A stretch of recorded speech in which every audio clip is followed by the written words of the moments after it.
pagi semuanya. Selain dari itu, mohon bersabar. Perkenalkan, nama saya Theodor Syanduri. Saya mahasiswa dari Politeknik Negeri Bandung, jurusan Teknik Komputer dan Informatika. Pertanyaan yang saya ajukan mungkin sedikit teman-teman jangan menganggap saya seperti gimana ya. Jadi pertanyaannya adalah, tadi kata Bapak, Allah itu tidak dilahirkan dan melahirkan. Jadi siapa yang menciptakan Allah? Dan yang kedua adalah Bapak tadi bilang kalau misalnya orang Kristen, banyak yang bilang orang Islam itu kafir. Tapi sebaliknya yang saya rasakan dari saya SD sampai saat ini, malah orang Islam itu yang sering bilang orang Kristen itu kafir. Maksudnya saya cuma ingin tanya, apakah ada bukti-bukti yang menggambarkan bahwa seorang Kristen itu kafir? Dari mana teman-teman yang agamanya Islam bisa berkata bahwa orang Kristen itu kafir seperti itu? Terima kasih. Terima kasih. Thank you so much. Can I just ask you, what is your name again? Namanya? Theodor Syanduri. Okay. Tio. Dan agamanya Kristen, ya? Yes. Okay, all right. So I'll explain it to you, Dr. Zakir. Her statement is that you've stated that Allah was never he was never begotten, nor was he beget. He was never created by any entity. So she'd like to know, firstly, who created Allah? That's the first question. The next question was that ever since she was young, people were always telling her that all Christians are kafir, like non-believers, have strayed away, are completely non-believers. Now, what she has witnessed actually is that since she was growing up, she saw a lot of her Muslim friends were non-believers, right? They didn't follow or abide by the rules, etc. So she's asking you now, are all Christians non-believers? And is she a non-believer? Or who are the believers and who are not the believers? Thank you. Thank you very much. Yes. Thank you. This was asked two questions. Ini dua pertanyaan terakhir. Yang pertama adalah Allah Subhanahu wa Ta'ala, bahwa Allah Subhanahu wa Ta'ala itu tidak dilahirkan dan tidak melahirkan. Who created Allah? Pertanyaannya adalah, dari mana Allah berasal? Siapa yang menciptakan Allah? Like you asking me a question. Pertanyaan Anda itu seperti halnya apabila Anda bertanya kepada saya. My friend Tom, his brother John, teman saya Tom, gave birth kakaknya to a child. Melahirkan seorang anak. I would like to ask you, was the child a girl or a boy? Saya akan tanyakan kepada Anda, apakah anaknya laki-laki atau perempuan? Dia ada teman, my friend John, temannya namanya John, he gave birth, melahirkan. Teman saya John melahirkan seorang anak. Was it a girl or a boy? Apakah anak tersebut laki-laki atau perempuan? I don't know. Guess. Silakan menebak. My friend Tom, he had a brother John. Teman saya Tom memiliki saudara John. He gave birth to a child. Was it a girl or a boy? Yang melahirkan seorang anak. Anak tersebut laki-laki atau perempuan? She said girl, maybe. Girl. Why not boy? Kenapa enggak cowok? Kenapa tidak cowok, laki-laki? Yang ada di pikiran saya wanita. Just from her thoughts, it's probably a girl. Okay, again I'm asking the question. Yeah, she's. My friend Tom. Teman saya Tom memiliki saudara laki-laki namanya John. Gave birth to a John melahirkan seorang anak. Anak tersebut laki-laki atau perempuan? Sorry.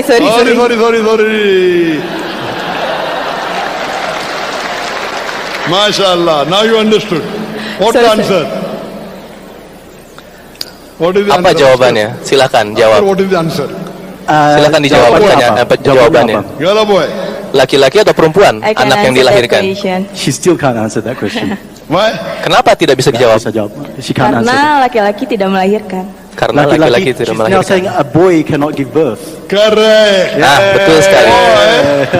Seorang laki-laki tidak dapat melahirkan seorang anak. Ketika seorang laki-laki tidak dapat melahirkan seorang anak, jadi pertanyaan yang ditanyakan, apakah anak yang dilahirkan itu Dulu sekitar 3 tahun yang lalu saya bertemu dan berdialog dengan seorang ateis yang mana sebelum ia bertanya kepada saya, ia sudah lebih dulu bertanya-tanya kepada banyak kiai, banyak ulama, banyak para habaib, banyak ustadz, banyak tuan guru, tapi katanya jawaban-jawaban yang diterimanya tidak memuaskan hatinya. Kemudian kita melanjutkan dialognya. Si ateis bertanya kepada saya, Kang Halim, aku bertanya kepadamu, Allah katanya Sang Maha Pencipta. Allah katanya Sang Maha mengadakan, mewujudkan, menghidupkan segala sesuatu. Sepakat ya? Oke. Lalu dia bertanya lagi, Kang Halim, bila Allah itu Maha Pencipta, lalu coba jawab, siapakah yang menciptakan Allah itu? Di dalam hati saya, wah ini pertanyaan yang tak bisa dijawab oleh manusia. Kenapa? Bagaimana mungkin manusia bisa menjawab? Kepada Tuhannya saja tidak kenal. Bagaimana mungkin manusia bisa menjawab? Kepada Allahnya saja tidak tahu. Bagaimana mungkin manusia bisa menjawab? Tuhannya saja gaib. Bagaimana mungkin manusia bisa menjawab? Allahnya saja tidak ada di dalam hatinya. Bagaimana mungkin saya bisa menjawab bila yang wujud di dalam hatiku hanyalah diriku sendiri? Bagaimana mungkin aku bisa menjawab pertanyaan si ateis bila di dalam hatiku aku yang jadi Tuhan, aku yang jadi Allah, aku yang wujud, aku yang hidup, aku yang berkuasa atas diriku sendiri, daripada Allah yang dipertanyakan. Dan pertanyaannya, siapakah yang menciptakan Allah? Bagaimana mungkin aku bisa menjawabnya? Terus terang, Abdul Halim tak bisa menjawab apa-apa. Karena Abdul Halim bukan apa-apa, karena Abdul Halim bukan siapa-siapa. Akhirnya, di dalam setelah pertanyaan itu, siapa yang menciptakan Allah? Saya merenung, masuk ke dalam diri, maka ketika masuk di dalam diri, diperintahkan lagi keluar diri untuk menjawab. Maka jawablah, kata Allah, yang menciptakan Allah itu sebenarnya adalah ya kamu sendiri.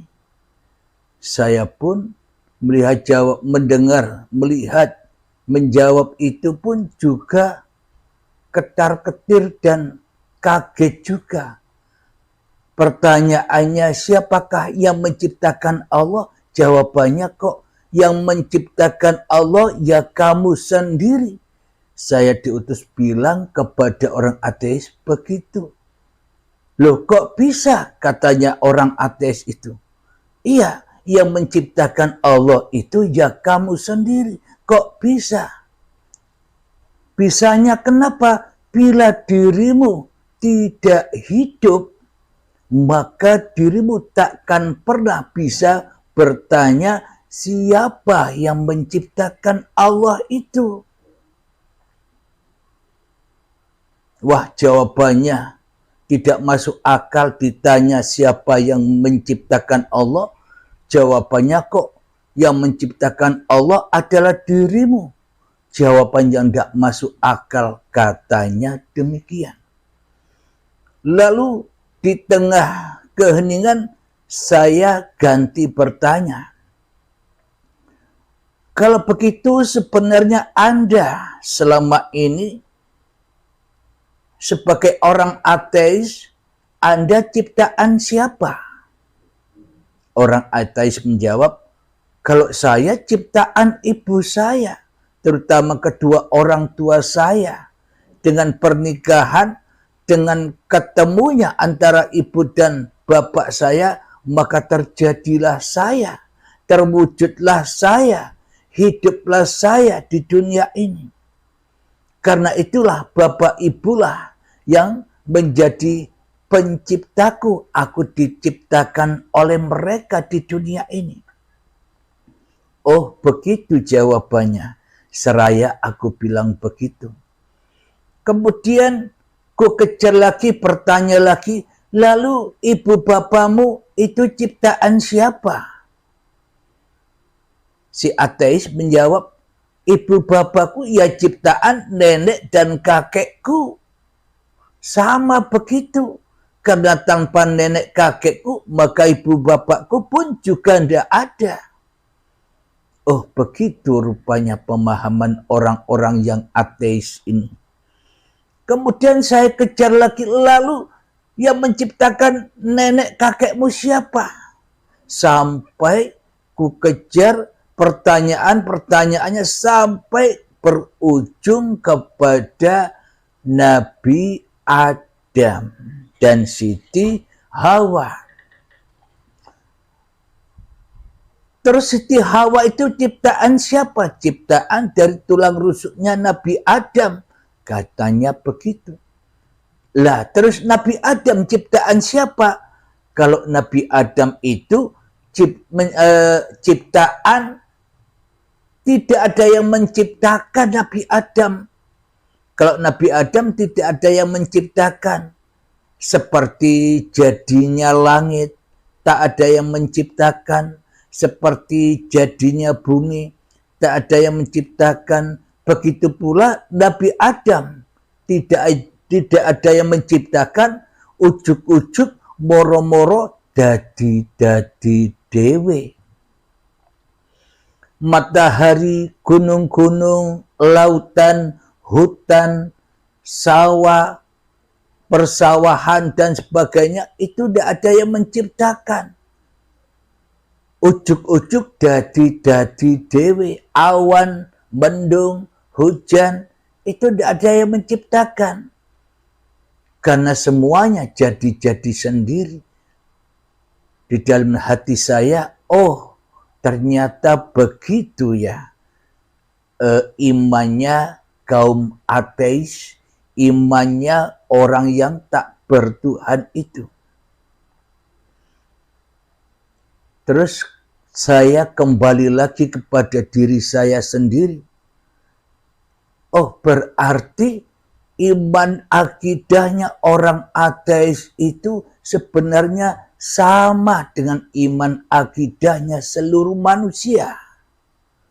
Jadi tak ada bedanya akidah dan imannya seluruh manusia, baik apapun agamanya, apapun alirannya, apapun golongannya. Bila tak ada Tuhan di dalam hatinya, yang ada hanyalah wujud diri manusianya, yang ada hanyalah hidup diri manusianya, yang ada hanyalah kekuasaan diri manusianya, maka iman akidahnya kan sama. Sama-sama tak ada Tuhan di dalam hatinya. Sama-sama tak ada pencipta di dalam hatinya, kecuali dirinya sendiri, kecuali hawa nafsunya sendiri. Oh, ternyata imannya orang ateis dengan imanku serta dengan imannya seluruh manusia selama ini ternyata sama saja.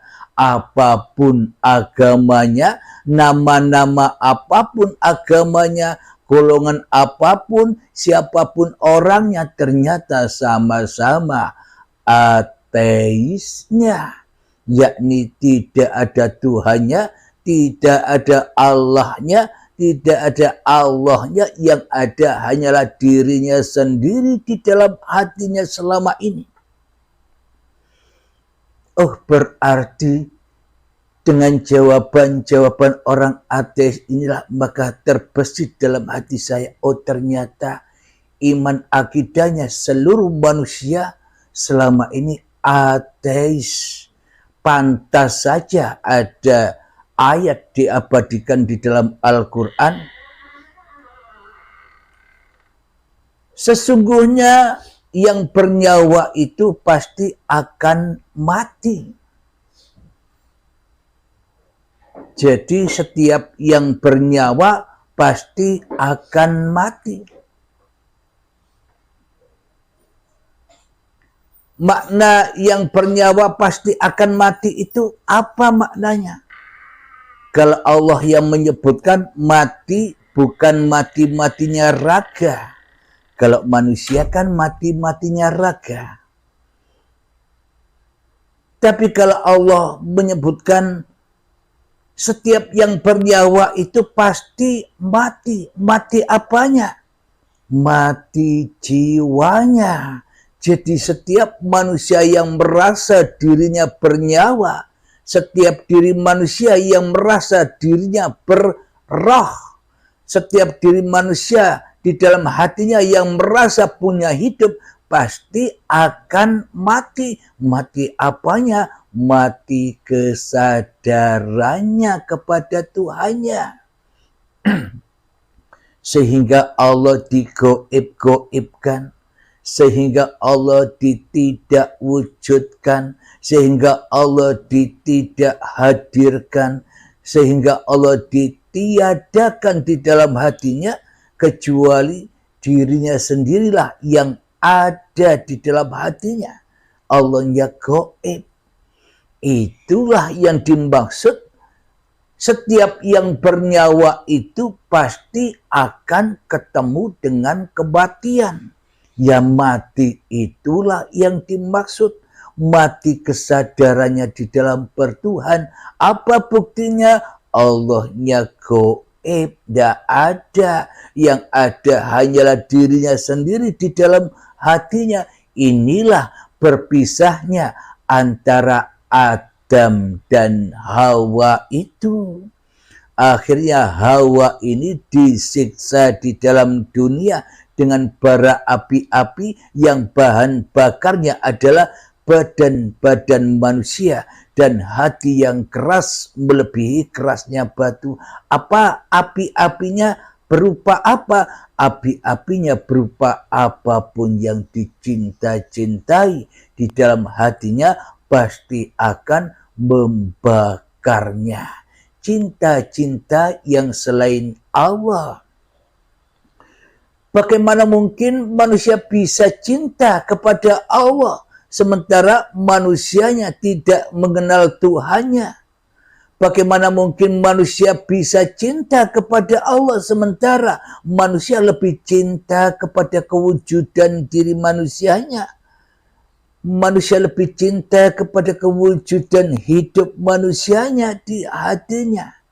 Manusianya lebih besar, lebih mulia, lebih agung daripada Allah di dalam hatinya.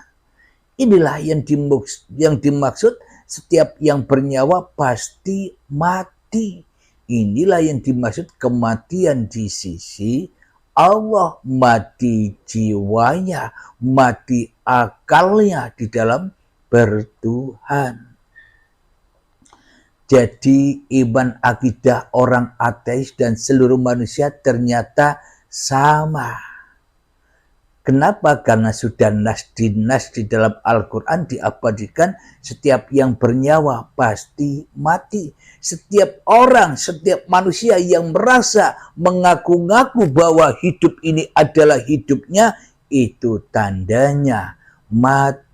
mati apanya? Mati hatinya. Maka tak mungkin ia bisa memeluk suatu agama, agamanya Tuhan, agamanya Allah. Yang dipeluk di dalam hatinya hanya agama-agama hawa nafsu saja.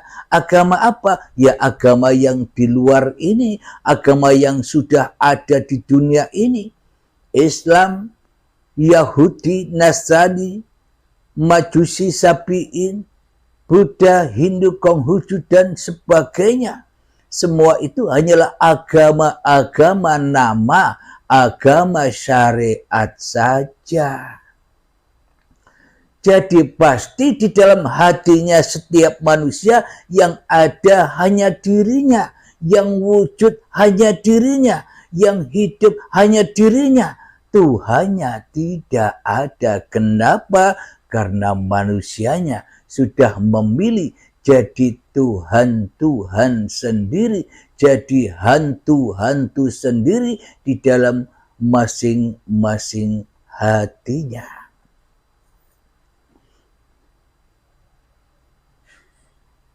Alhamdulillahirabbil alamin. Itulah yang dimaksud kematian di sisi Allah.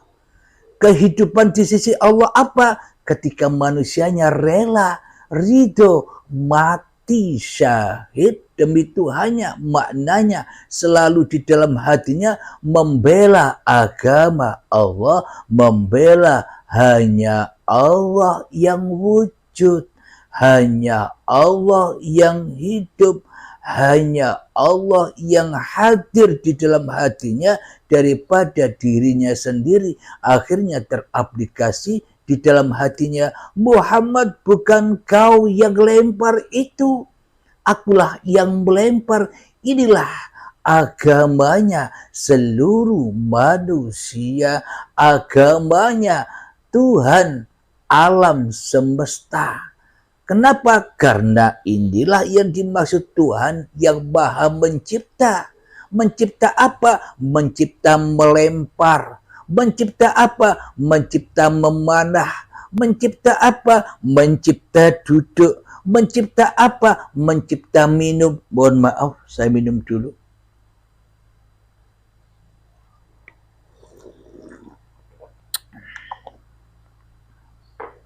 Allah Maha Mencipta. Mencipta apa? Makan, berdiri, mandi, sholat, zikiran, ibadah, menghafal Al-Quran, tahajudan, duhaan, puasa, bekerja, kesuksesan, jabatan. Semuanya diciptakan oleh Allah. Siapakah Allah selama ini? Manusia telah ngaku-ngaku jadi Allah, manusia telah ngaku-ngaku jadi Tuhan tanpa disadarinya. Inilah yang disebut manusia, setiap yang bernyawa itu pasti akan mati. Jadi apa? Mati hatinya di dalam kesadaran bertuhan, beragama kepada Tuhannya. Alhamdulillahirabbil alamin. Sebelum kita lanjutkan, marilah kita hening-heningkan dulu diri kita di hati kita, malam-malamkan dulu diri kita di hati kita, mati-matikan dulu diri kita di hati kita, hempas-hempaskan dulu diri kita di hati kita, supaya nyata siapa yang menciptakan kita, supaya hancur lebur dajjal yang terlaknat selama ini yang ngaku-ngaku jadi Tuhan di dalam hati kita. Bismillahirrahmanirrahim. Mengheningkan cipta, mulai, silahkan.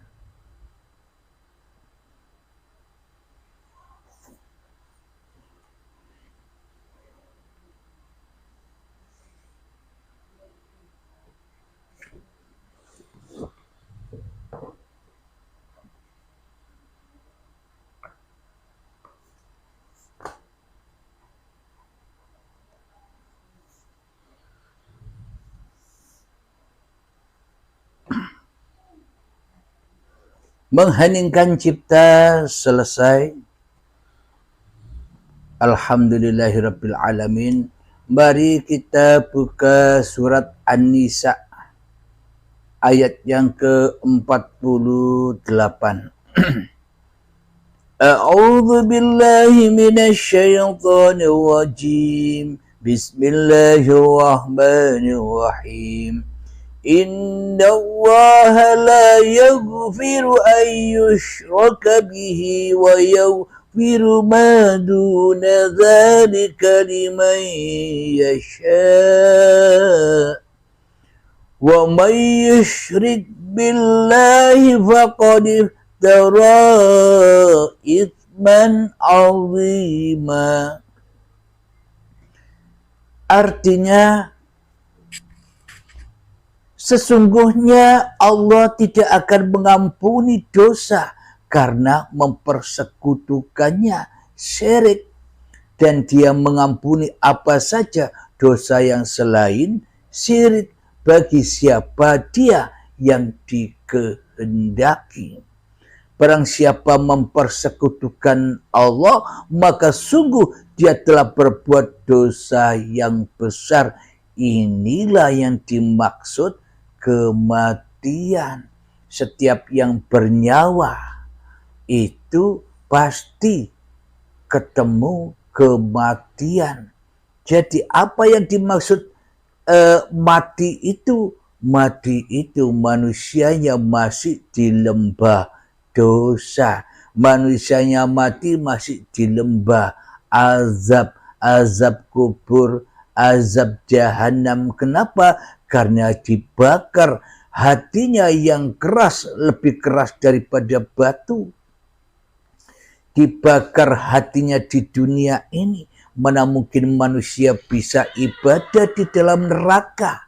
Mana mungkin manusia bisa sholat di dalam neraka? Di dalam sholat dan ibadahnya Tuhannya gaib. Tuhannya tidak ada. Yang ada hanyalah dirinya sendiri yang ada di dalam lembah neraka. Yang ada di dalam lembah azabillah. Lembah dosa. Yang mana diri manusianya lebih ada daripada Allah. Manusianya lebih wujud daripada Allah. Manusianya lebih hadir kedirian manusianya di dalam hatinya daripada Allah. Selamanya Allah ya gaib. Sama tidak akidah dan iman kita dengan orang ateis tadi yang selalu menjadikan dirinya sendiri di dalam hatinya menjadi tandingan-tandingan Allah. Allah ditanding, Allah dilawan. Kita selama ini melawan Allah, kita selama ini menandingi Allah, kita selama ini membunuh Allah, kita selama ini memusuhi Allah, tapi rakroso. Karena kita sudah terlena dengan keateisan kita. Kita sudah terlena dengan ketuhanan hawa nafsu kita. Yang mana kita selama ini menjadi budak-budaknya Dajjal. Menjadi budak-budaknya iblis. Inna syaitana lakum aduwwum mubin. Sesungguhnya setan itu adalah musuhmu yang nyata bagimu. Siapa yang wujud di dalam hatimu?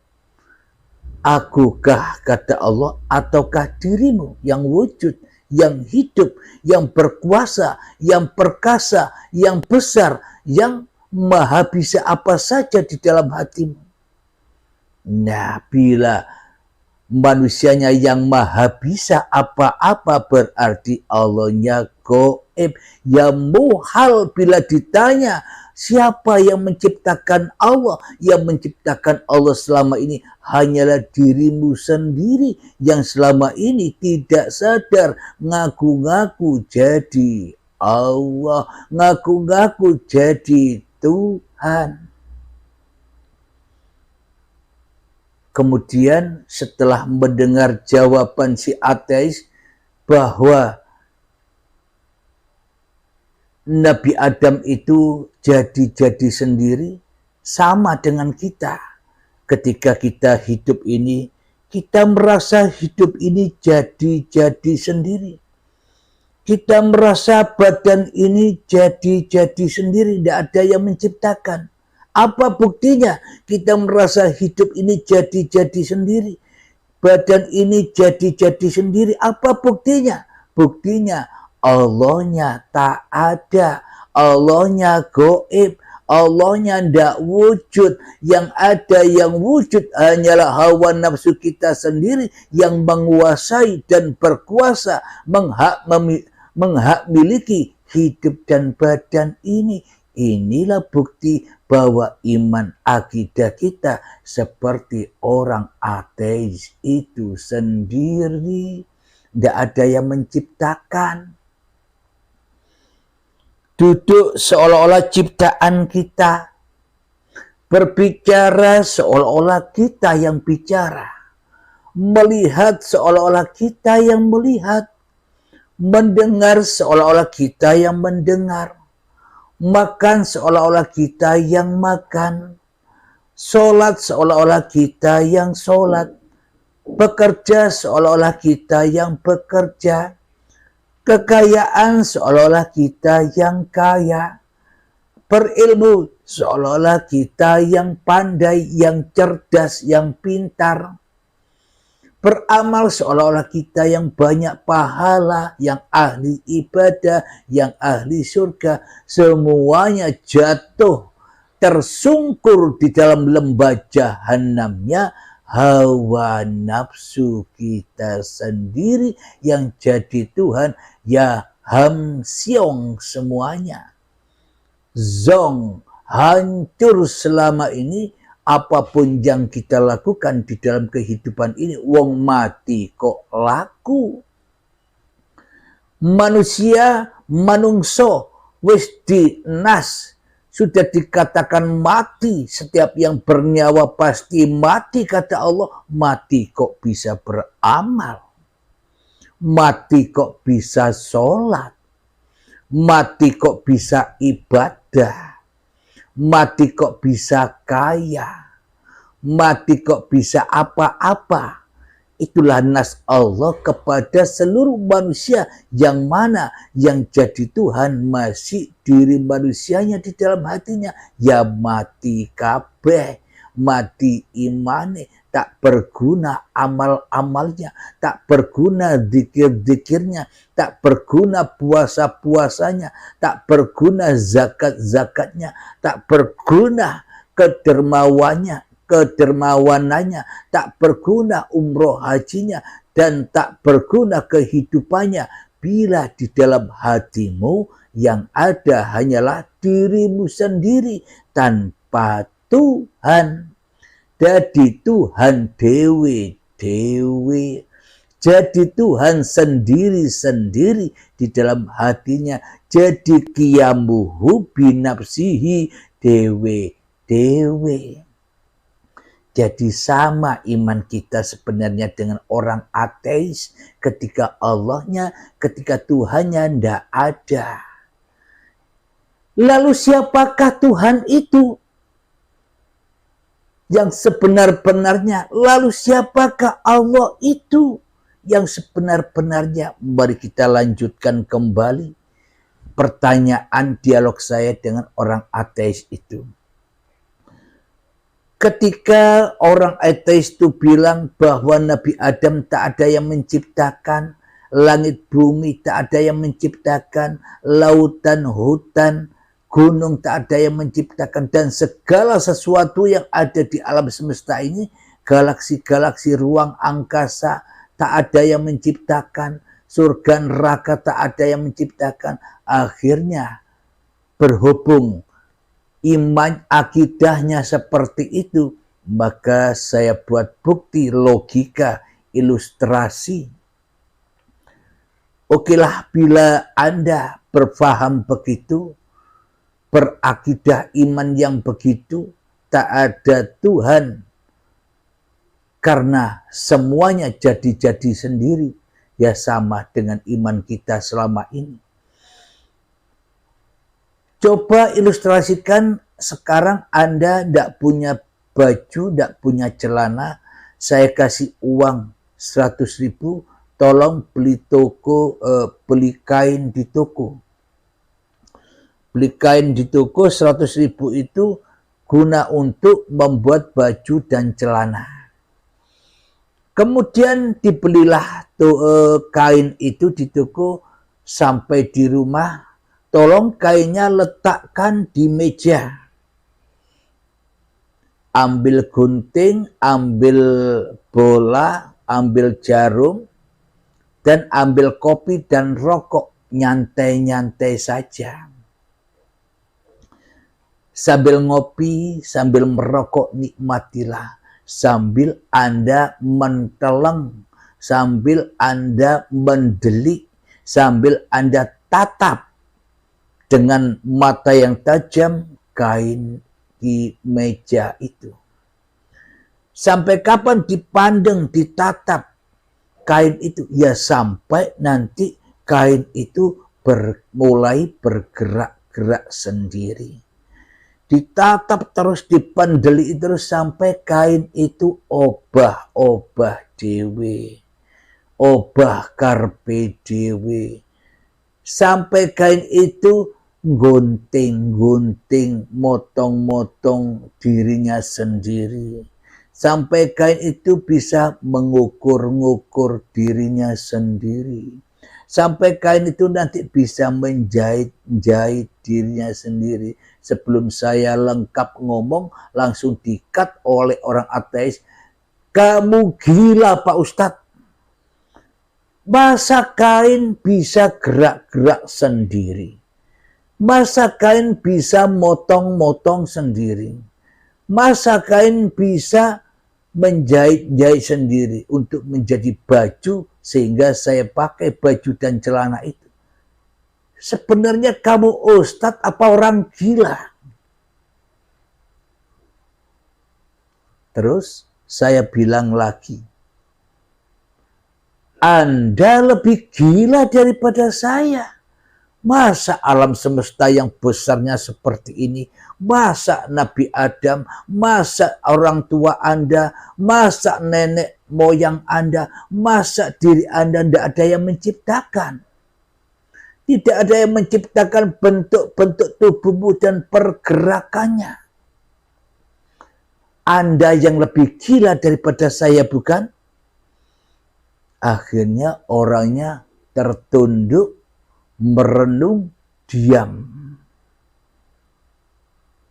Akhirnya setelah diam, setelah merenung, orang itu bilang kepada saya, oh berarti yang dikatakan Tuhan, oh berarti yang dikatakan Allah, ya hidup ini ya. Ya sana cari sendiri. Saya bilang begitu. Alhamdulillahirabbil alamin. Memang ya Allah itu adalah Allahu la ilaha illa huwal hayyul qayyum. Allah tiada Tuhan yang berhak disembah. Dialah hidup yang kekal yang mengurusi seluruh makhluk-makhluknya. Nah, jadi siapakah yang menciptakan Allah itu? Ya dirimu sendiri. Ketika dirimu yang jadi Allah, ketika dirimu yang jadi Tuhan di dalam hatimu. Jika saya sudah tahu begini, apakah kita masih berdiam-diam diri di dalam kesyirikan, berdiam-diam diri di dalam azab, berdiam-diam diri di dalam neraka, berdiam-diam diri di dalam kejahiliaan hati ini? Marilah kita taubat bersama. Jadi bertaubatnya gampang. Tinggal Anda diamkan diri Anda dari Anda sendiri. Tidak wujudkanlah hidup dan badan Anda, maknanya persembahkan semua itu bukan Anda, bukan kita, tapi Allah. Jadi bagaimana mungkin kita tahu siapa yang menciptakan Allah? Kepada Allah saja tidak tahu. Jadi pertanyaannya ateis ini tujuannya supaya kita semua kenal dengan siapa Allah itu. Tidak kenal hanya nama saja, tidak kenal hanya dengan tulisan Allah saja, supaya kita benar-benar bertuhankan kepada Allah daripada bertuhankan kepada iblis dan setan, daripada bertuhankan kepada Dajjal laknatullah. Kita selama ini ada di lingkup Dajjal, kita selama ini masuk surganya Dajjal, kita selama ini dituhani Dajjal, dan kita selama ini masuk surganya Dajjal. Tempat tipu muslihatnya dunia yang kita sayang-sayangi, dunia yang kita cinta-cintai. Selama ini kita sebenarnya yang kita idam-idamkan, yang kita harap-harapkan surganya Dajjal ini, bukan surga di sisi Allah. Kalau surga di sisi Allah tidak ada yang tahu, bagaimana mungkin kita bisa masuk surganya Allah sementara kita tidak tahu, Allahnya saja tidak tahu, apalagi ketemu surganya. Bila ingin masuk surganya Allah, ya ketemu dulu, permisi dulu kepada Tuhannya, menyaksikan dulu kepada Tuhannya, maka balasannya adalah surga Allah. Di mana surga Allah itu? Ya ayyatuhan nafsul mutmainnah, wahai jiwa-jiwa yang tenang, irji'i ila rabbiki radiyatan mardiyah, pulangkanlah dengan ridho. Apapun yang bukan hakmu, hidup bukan hakmu, badan bukan hakmu, dan di antara hidup dan badan itu, di antara langit dan bumi itu, yang kita lakukan segala aktivitas apapun yang kita kerjakan di kehidupan ini pun juga bukan hakmu. Itulah yang diajarkan para nabi dan rasul, terutama baginda Rasulullah Sallallahu Alaihi Wasallam selalu mengajarkan innamal a'malu binniyah, supaya di awal apapun yang kita kerjakan selalu diawali dengan niat, yang mana ujung-ujung niat ada jalan pulang lillahi ta'ala, supaya kita tidak jadi Tuhan, supaya kita tidak masuk neraka, supaya kita tidak jadi hambanya Dajjal iblis yang mengaku-ngakui bahwa kehidupan badan dan segala aktivitas ini milik linnas. Jadi apa yang dibawa oleh para nabi dan para rasul? Ya, ilmu seperti ini originalnya, babagan hati, berhubung yang memahami hawa nafsu, akhirnya jadi babagan syariat.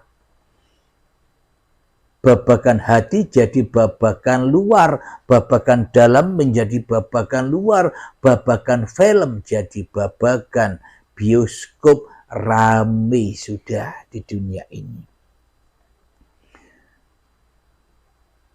Fadkhuli fi ibadi. Setelah kita berikan, pasrahkan semuanya kepada yang berhak, maka itulah cara mengabdi. Akhirnya berkumpul dengan orang-orang yang mengabdi, hamba Allah, ketika Allah lebih wujud daripada kewujudan manusianya, ketika Allah lebih hidup daripada kehidupan manusianya, ketika Allah lebih berkuasa daripada kuasa manusianya, maka terabadilah Muhammad, bukan kau yang melempar Jelas sudah.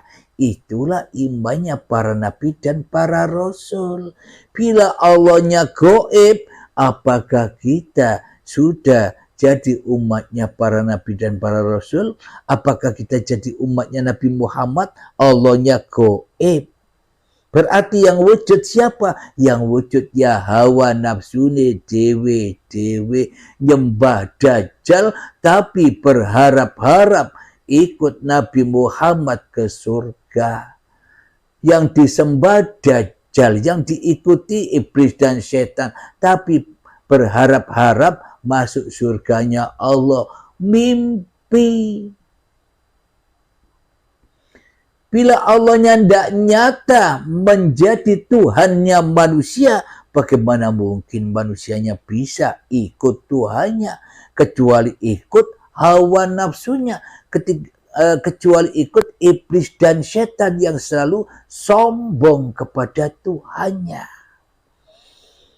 Alhamdulillahirabbil alamin. Jadi ketika hanya Allah yang ada, maka tak akan ada lagi pertanyaan, siapakah yang menciptakan Allah? Karena sesungguhnya Allah tak punya nama. Di dalam Al-Quran supaya manusia bisa mudah menyebut Allah dengan sebutan kata Allah atau kata Rabb, kata Tuhan. Karena sebetulnya Tuhan itu tidak punya nama apa-apa. Apa maknanya? Ketika dirimu tidak ada, itulah Tuhan. Ketika dirimu tidak wujud, itulah Tuhan. Ketika dirimu tak hidup, itulah Tuhan. Nama Tuhan itu ada di mana-mana. Nama Tuhan itu biliunan, apapun yang disebut-sebut seluruh makhluknya. Semua itu nama Tuhan. Apa maknanya? Maknanya seluruh aktivitas apapun yang ada di alam semesta ini diliputi oleh uripe Allah itu sendiri. Jadi araftu rabbi birabbi, aku menyaksikan Tuhanku dengan Tuhanku. Berarti siapa yang menyaksikan Tuhanku? Ya zatnya sendiri. Kapan kita disebut makrifat, kapan kita disebut kembali, kapan kita disebut bertuhan, ketika sudah tak ada diri kita lagi di hati kita, maka itulah jalan kembali. Awalnya ndak ada, kembali ndak ada. Awalnya Adam di surga, ya kembali di surganya Adam. Awalnya goib, ya kembali goib. Bila manusia merasa pintar, merasa cerdas, merasa makrifat, merasa berilmu di dalam dadanya, ya itu masih di dalam jahanamnya Allah. Kenapa? Karena manusianya masih ada. Allahnya goib. Itulah PR kita semua, termasuk saya pribadi. Di sini saya hanya mengabarkan saja, dan sesungguhnya saya pun juga sama-sama belajar bersama-sama sahabat-sahabat semua.